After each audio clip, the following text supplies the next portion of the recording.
Hello friends, నేను మీ పావనిని. మా uncle వాళ్ళ ఇంట్లో మామిడికాయలు విరగ కాసాయి. చెట్టు మీద మామిడికాయలు కదా, చాలా టేస్టీగా పుల్లగా ఉంటాయి. మామిడికాయ చెక్కు తీసి తురుము తీయాలి. ఈ మామిడికాయ పప్పుకి పచ్చిమిర్చి టేస్ట్ చాలా బాగుంటుంది.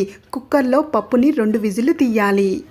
ఒక బాణీలో నూనె పోసి పోపు దినుసులు వేసి ఎల్లిపాయతో దంచిన పచ్చికారం ముద్దను వెయ్యాలి. ఆ తర్వాత మామిడికాయ తురుమును కూడా వెయ్యాలి. ఇవి నూనెలో బాగా వేగిన తర్వాత ఉడకబెట్టిన పప్పును వెయ్యాలి.